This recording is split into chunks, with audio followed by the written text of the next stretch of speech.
कुंभ द्वारा चिंतामणि और कांच के आख्यान के तथा विंध्यगिरि निवासी हाथी के उपाख्यान के रहस्य का वर्णन। राजा सिकिध्वज ने कहा, देवपुत्र, आपने चिंतामणि की प्राप्ति, विंध्यगिरि निवासी गजराज के बंधन आदि का जो कथा प्रसंग मुझे सुनाया है उसका स्पष्टीकरण कीजिए। देवपुत्र के रूप में चुड़ाला बोली, राजन, मैंने आपको जो विचित्र कथा सुनाई थी उसका रहस्य भी सुनिए।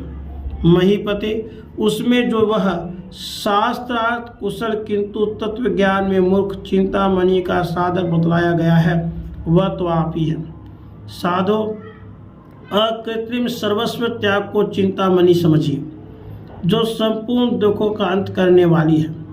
शुद्ध बुद्धि पूर्वक आप उसी का साधन कर रहे हैं, किंतु निष्पाप राजन, वास्तविक शुद्ध सर्व त्याग से ही सब कुछ प्राप्त किया जा सकता है, कृत्रिम त्याग से नहीं। यद्यपि आपने स्त्री, पुत्र, धन दौलत और बंधु बांधवों सहित संपूर्ण राज्य का परित्याग कर दिया है और अपने देश से बहुत दूर आकर इस आश्रम में अपना निवास स्थान बनाया है, फिर भी आपके सर्वस्व त्याग में अभी अहंकार का त्याग शेष रह गया है। अभी आपके मन में ऐसी धारणा बनी हुई है कि यह सर्वस्व त्याग वह महान अभ्युदयशाली परमानंद नहीं है। वह तो इससे भी उत्कृष्ट कोई दूसरी महान वस्तु है जो चिरकाल की साधना से उपलब्ध होती है। ऐसी चिंता करने से धीरे धीरे जब आपके संकल्प ग्रहण में पर्याप्त वृद्धि हो गई तब वह त्याग कहीं अन्यत्र चला गया। जैसे वायु के स्पंदन से युक्त वृक्ष का निश्चल रहना संभव है, वैसे ही जो थोड़ी सी भी चिंता को अपने हृदय में स्थान देता है उसका त्याग कैसे सिद्ध हो सकता है। राजन, चिंता ही चित्त कहलाती है। संकल्प तो उस चित्त का दूसरा नाम है। भला उस चिंता के सपुत रहते हुए चित्त का त्याग कैसे संभव है।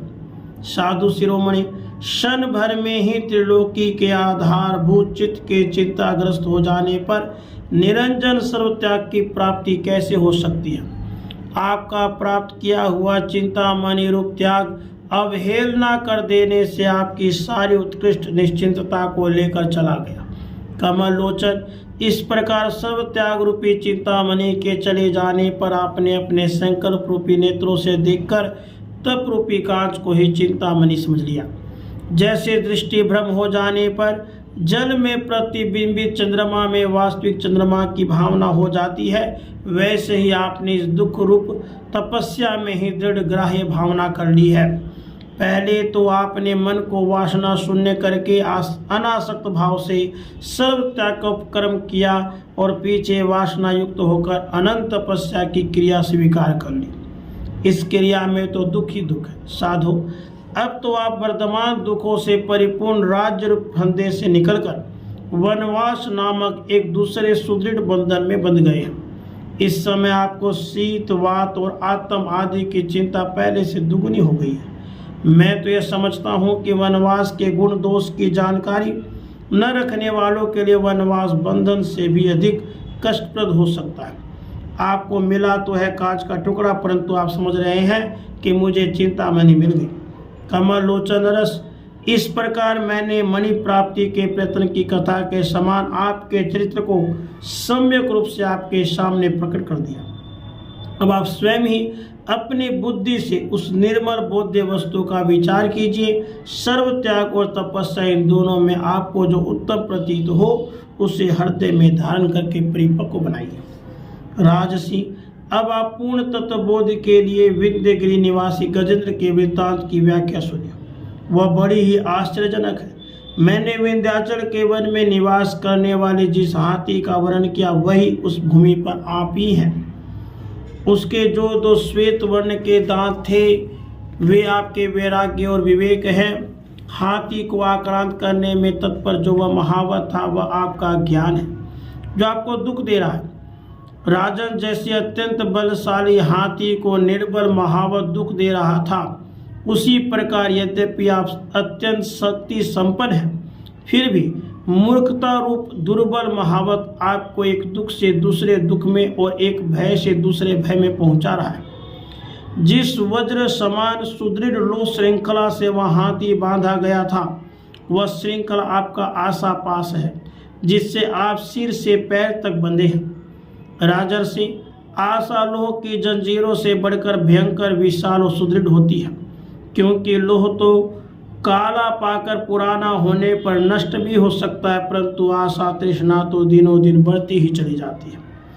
वहां पास ही छिपकर बैठा हुआ जो शत्रु महावत उस हाथी की ओर देख रहा था, वह महावत आपका ज्ञान है, जो एकाकी बंधे हुए आपकी ओर क्रीड़ा के लिए आंख लगाए हुए है। साधो, हाथी ने जो शत्रु द्वारा किए गए श्रृंखला बंधन को तोड़ डाला था, वह आपके भोग एवं अकंटक राज्य के त्याग के समान है, क्योंकि शस्त्र और श्रृंखला बंधन को तोड़ डालना तो कदाचित आसान हो भी सकता है, किंतु मन से भोगों की आशा का निवारण करना अत्यंत दुष्कर है।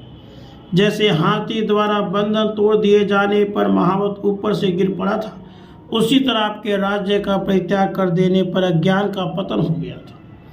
जिस समय आप वन के लिए प्रस्थित हुए थे, उसी समय आपने अज्ञान को सत विसत कर दिया था, परंतु घायल होकर सामने पड़े हुए उसका मनस त्याग रूपी महान खड्ग द्वारा वध नहीं किया। यही कारण है कि वह पुनः उठ खड़ा हुआ और आपके द्वारा की गई अपनी पराजय का स्मरण करके उसने आपको इस तपह प्रपंच रूपी भीषण गड्ढे में ढकेल दिया। यदि आपने राज्य त्याग करते समय ही वैसी दुर्अवस्था में पड़े हुए अज्ञान का वध कर दिया होता, तो उसी समय नष्ट हो गया होता, फिर वह आपको तप रूपी गर्त में नहीं गिरा पाता। राजन, हाथी के वैरी उस महावत ने जो गोलाकार गड्ढे का निर्माण किया था, वह आपके अज्ञान ने तप रूपी संपूर्ण दुखों का गर्त बनाकर आपको समर्पित किया है। वह गड्ढा जो कोमल लताओं से आच्छादित किया गया था, वह आपका तपो दुख ही स्वल्प गुणों तथा सज्जनों के समागम से आवृत है। नरेश, इस प्रकार आज भी आप इस अत्यंत भयंकर तथा दुखदायक तप रूपी गर्त में बंधे हुए हैं। भोपाल, आप गज है, आशाएं जंजीर है, अज्ञान शत्रुभूत महावत है, उग्र तपस्या का आग्रह ही गर्त है, भूतल विंध्य गिरी है। इस प्रकार मैंने आपका वृत्तांत हाथी के उपाख्यान द्वारा कर सुनाया। अब आप जैसा करना उचित समझे वैसा ही कीजिए। राधे कृष्ण, राधे कृष्ण।